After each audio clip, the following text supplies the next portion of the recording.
अस्सलामुअलैकुम नाज़रीन, मैं हूं सादिया खालिद एक नए इंफॉर्मेटिव प्रोग्राम के साथ। आज हमारे प्रोग्राम में हमने इनवाइट किया है अल-फलाह स्कूल्स के फाउंडर एंड चेयरमैन को। हम आज उनसे मिलेंगे और जानेंगे कि ये अल-फलाह स्कूल्स क्या हैं और इसके बारे में मज़ीद डिटेल्स जो हैं वो हम उन्हीं से जानेंगे। तो आइए हम मिलते हैं औरंगज़ेब खान साहब से और उनसे जानते हैं अल-फलाह स्कूल्स के बारे में। अस्सलामुअलैकुम सर। वालेकुम सलाम। कैसे हैं आप? First class. सर, ये अल-फलाह स्कूल्स ये क्या है? अल-फलाह स्कूल्स बेसिकली गरीब और यतीम बच्चों को जो लोग फ़ीस नहीं अफोर्ड कर सकते हैं उनको फ्री ऑफ कॉस्ट एजुकेशन दे रहे हैं, उनके लिए स्टार्ट हुए हैं। अच्छा, तो सर ये प्रोजेक्ट जो है ये क्या अभी आपने रिसेंटली स्टार्ट किया है या काफ़ी देर हो गया है इस प्रोजेक्ट को? ज़रा थोड़ी सी काइंडली इसकी डिटेल दीजिएगा। ये ऑलमोस्ट इसको 3 इयर्स होने वाले हैं, लेकिन अनफॉर्चुनेटली इसके कोई 1.5 से 2 साल तो कोरोना में ही गुजर गए हैं। तो स्टार्ट हुए उसको 3 इयर्स हो चुके हैं। ओके, आपके दिमाग में कैसे ख्याल आया इस प्रोजेक्ट के बारे में? क्या सोच के आपने इस प्रोजेक्ट को स्टार्ट किया? डेफिनेटली जब हम अपने सराउंडिंग्स में देखते हैं तो बहुत सारे, चूँकि एजुकेशन पाकिस्तान में काफ़ी कॉस्टली हो चुकी है और पावर्टी रेट, गुर्बत उतनी ज़्यादा होती जा रही है, तो काफ़ी बच्चे मुझे नज़र आते थे कि जो कि अपने फाइनेंसेस की वजह से जो ना एजुकेशन कंप्लीट नहीं कर पा रहे या उनकी पेरेंट्स नहीं पढ़ा पा रहे उसको।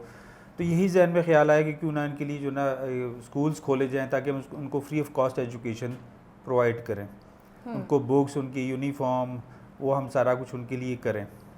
तो ये जो इदारा है ये बच्चों को फ्री ऑफ कॉस्ट जो भी चीज़ें प्रोवाइड कर रहा होता है, सो क्या ये उसका कुछ चार्जेस भी लेता है या सेमी चार्जेस या ये फ्री ऑफ कॉस्ट है टोटली? बेसिकली ये हाइब्रिड सिस्टम के तहत चल रहा है। जो लोग फ़ी अफोर्ड कर सकते हैं तो हम उन्हें कहते हैं कि फ़ी पे करें, और बाकी ये भी हम कह देते हैं कि जितनी आप पे कर सकते हैं उतनी पे करें। जो बिल्कुल अफोर्डिंग नहीं है वो फ्री ऑफ कॉस्ट पढ़ रहे हैं। सर, अल-फलाह स्कूल का जो प्रोजेक्ट है ये किन किन तबकात को किस किस तरीके से फ़ायदा देता है? ये किन किन लोगों के लिए है? हर एक को दे रहा होता है जो अफोर्ड नहीं कर सकते।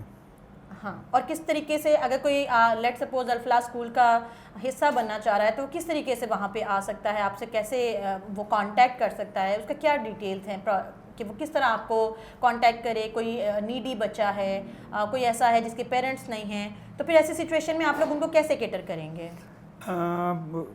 डेफिनेटली अब थ्रू एडवर्टाइजमेंट ही होता है, लेकिन हमारी अभी जो करंटली हम शुरू करने लगे हैं कि डोर टू डोर हम जाएं, क्योंकि बहुत सारे इस टाइम ये जो क्राइसिस आया हुआ है हमारे मुल्क में, इसकी वजह से बहुत सारे सफ़ेद पोश लोग भी अफोर्ड नहीं कर पा रहे, लेकिन वो किसी को कह नहीं पा रहे। उसके लिए हम कोशिश कर रहे हैं कि हम डोर टू डोर विज़िट करें ताकि उन लोगों तक भी पहुंच सके जो बेचारे कुछ कह नहीं पा रहे, ताकि हम पहुंच के उनको भी, उनके बच्चों को भी अपने पास लेकर आ सकें।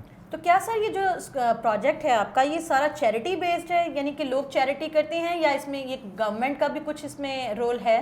नहीं, इसमें गवर्नमेंट का कोई रोल नहीं है। करंटली इसको मैं हूँ और मेरे कुछ फ्रेंड्स हैं जो हम आपस में ही इसको जो ना फाइनेंस कर रहे होते हैं। अच्छा, तो ये इंडिविजुअल लेवल का प्रोजेक्ट है? इस वक्त ये इंडिविजुअल लेवल पे है, लेकिन आगे चल के इसने डेफिनेटली अगर इसने बढ़ना है तो फिर फाइनेंसेस और भी रिक्वायर्ड होंगी, तो उसके लिए फिर हमें जाना पड़ेगा आगे, लेकिन करंटली हम इसको खुद ही मैनेज कर रहे हैं इसको। अच्छा, तो सर फिर आपके कितने अल-फलाह स्कूल्स के अंडर कितने स्कूल्स काम कर रहे हैं? किन किन इलाकों और किन किन शहरों में ये स्कूल्स हैं? करंटली इसकी 2 ब्रांचेस हैं, एक टाउनशिप में है और दूसरी branch military accounts housing society, ये दोनों ब्रांचेस लाहौर में हैं।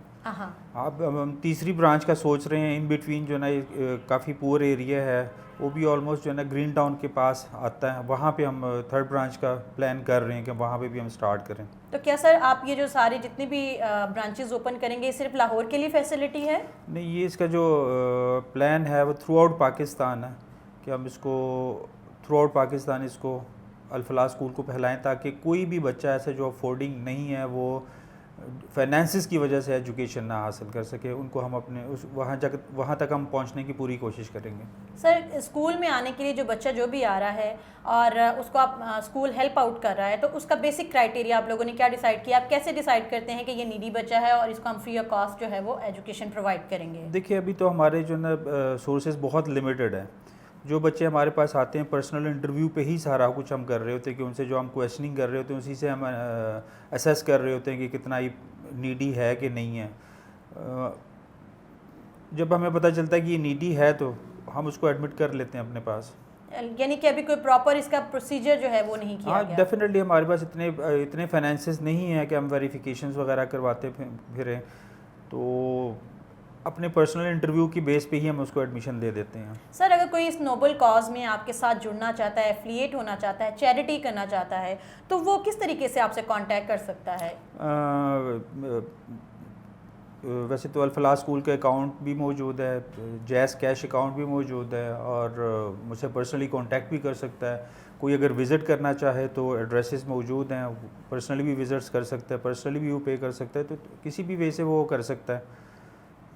ओके तो यानी अगर आपको कोई भी कांटेक्ट करना चाहे तो उसको पर्सनली आपको कांटेक्ट करना होगा, या फिर उस अकाउंट नंबर के ऊपर जो है वो डेफिनेटली स्कूल का अकाउंट, अल-फलाह स्कूल का अकाउंट भी मौजूद है, जैज़ कैश भी मौजूद है, पर्सनली भी वो पे कर सकता है, कांटेक्ट करके भी कर सकता है वो। सर क्या ये जो स्कूल्स हैं ये सिर्फ मेल और फीमेल स्टूडेंट्स को ही केटर कर रहे हैं, या जैसे कि अभी ट्रांसजेंडर या इंटरसेक्स कम्युनिटी है उनके लिए भी कोई बेनिफिट्स हैं?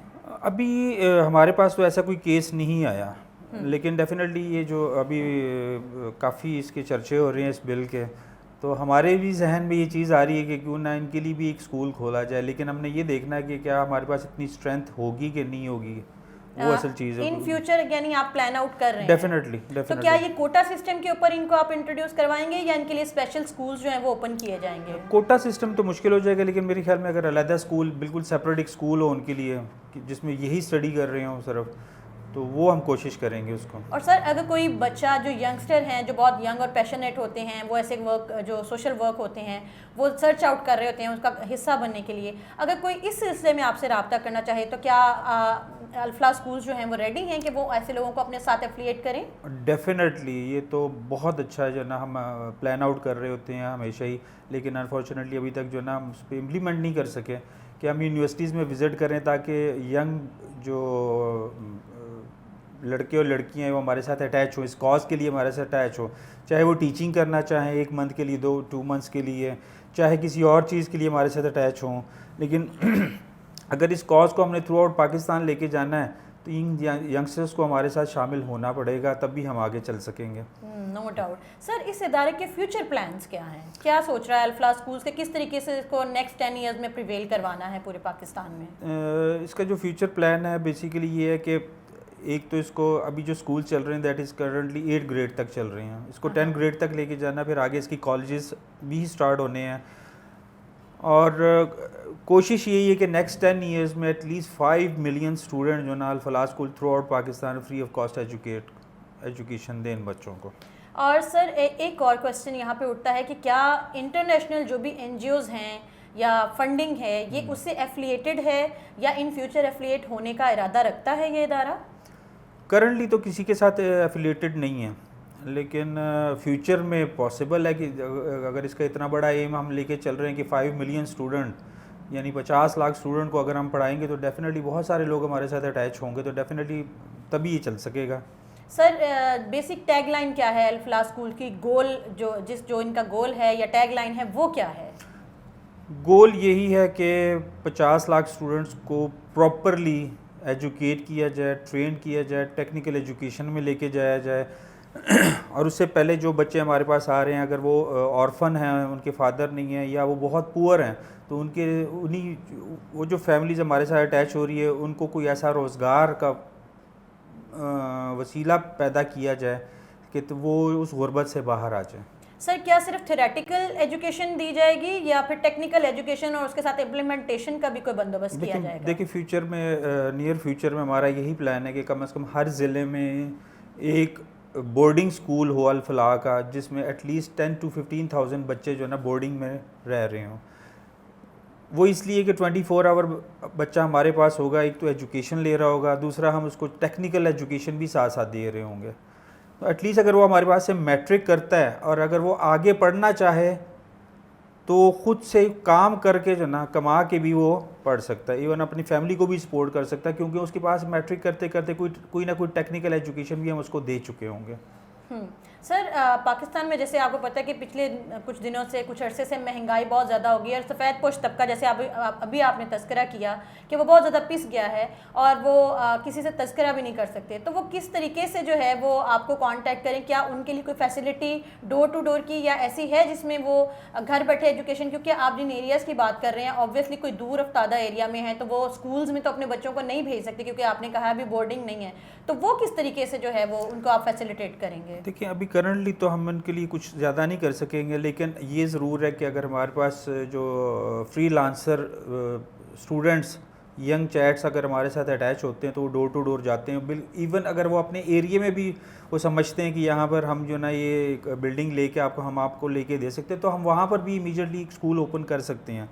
लेकिन जिसकी बात आपने की है कि सफ़ेद पोश बंदा, उस सफ़ेद पोश बंदे तक पहुँचने में ये जो फ्रीलांसर यंग चैट्स हैं ये हमारे साथ अटैच होंगे, ये डोर टू डोर जाएंगे तो उनको उठा के लाएंगे।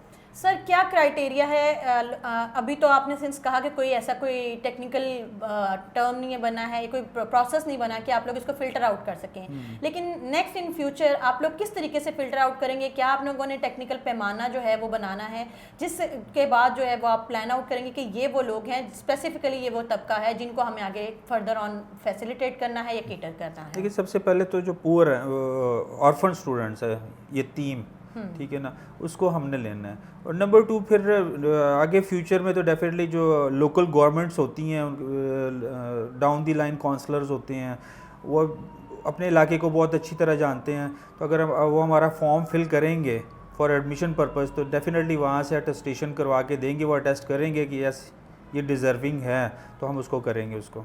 और सर ये जो एजुकेशन है ये सिर्फ ऑन ग्राउंड ही होगी या ऑनलाइन भी आप लोग ये अपनी स्कूलिंग का आगाज़ करेंगे? करंटली तो हम इसको ऑन ग्राउंड ही है।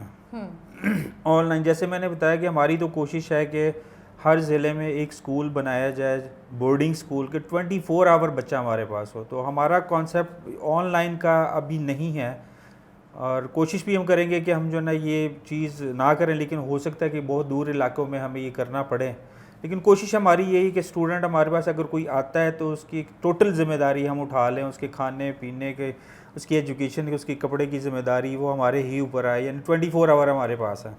सर ये जो जिप्सी बच्चे होते हैं या ये जो पार्ट टाइमर्स होते हैं जो सुबह जॉब कर रहे होते हैं ड्यू टू अपने सर्कमस्टांसेस, हालात की वजह से, लेकिन वो तालीम भी हासिल करना चाहते हैं, तो वो चाहते हैं कि हम अपने पार्ट टाइम में एजुकेशन लें, तो क्या ऐसे बच्चों के लिए कुछ करेगा अल्फला स्कूल? हाँ, डेफिनेटली हम इसके लिए जो ना सेकंड शिफ्ट हम स्टार्ट करेंगे जो इवनिंग में होगी डेफिनेटली, बल्कि करंटली भी ऐसे ही चल रहा है कि कुछ बच्चे हमारे पास इवनिंग में आ रहे होते हैं, हम उनको इवनिंग में जो ना एजुकेशन दे रहे होते हैं, क्योंकि कुछ ना कुछ वो पार्ट टाइम वो कुछ करना चाह रहे हैं। लेकिन मोस्ट इंपॉर्टेंटली ये है कि आगे चल के यही होगा कि ऐसे बच्चे जो अपने फैमिलीज़ को फीड भी कर रहे हैं, यही मैं कह रहा हूँ कि उनकी फैमिलीज़ के लिए कोई ऐसा कोई छोटा मोटा बिज़नेस बना के दिया जाए कि उनकी अर्निंग वहाँ से स्टार्ट हो जाए और बच्चा बिल्कुल जो है एजुकेशन की तरफ फ्री हो जाए, या अगर बहुत कम अर्निंग है तो उनकी अर्निंग इन्हेंस हो जाए, क्योंकि फ्यूचर में यही लोग इस इदारे को सपोर्ट करेंगे जब उनकी अर्निंग अच्छी होगी। No doubt. Thank you so much Aurangzeb साहब, आपने बहुत अच्छा प्रोजेक्ट स्टार्ट किया है। हमारी बहुत सी दुआएं हैं कि ये दिन दुगनी रात चुगनी तरक्की करे, क्योंकि ये एक नोबल कॉज है। और नाज़रीन, मैं आप लोगों से भी यही कहना चाहूँगी कि अगर आप में से कोई इस नोबल कॉज का हिस्सा बनना चाहता है तो वो ज़रूर औरंगज़ेब साहब से कांटेक्ट करे। अगर आप अपने इंडिविजुअल लेवल पे कुछ ऐसा कर सकते हैं तो ज़रूर करें, क्योंकि महंगाई के इस दौर में ये सदका जारिया है। और इसके अलावा अगर आप लोग कांटेक्ट करना चाहते हैं औरंगज़ेब साहब से तो इनकी डिटेल्स जो हैं वो भी हम यहाँ पे मेंशन कर रहे हैं, आप इनसे कर सकते हैं। और अगर आप कोई ऐसा प्रोजेक्ट कर रहे हैं और इसका हिस्सा हैं और आप चाहते हैं कि हम आपके उस प्रोजेक्ट को आवाज़ दें ताकि लोगों तक उसके बारे में इंफॉर्मेशन जाए, तो हमसे कमेंट बॉक्स में जो है वो कमेंट करके रब्ता कीजिए, हमारी टीम आपसे रब्ता करेगी। मिलते हैं अगली ऐसी ही किसी इंफॉर्मेटिव वीडियो में, तब तक के लिए सादिया खालिद को इजाज़त दीजिए। अल्लाह हाफिज़।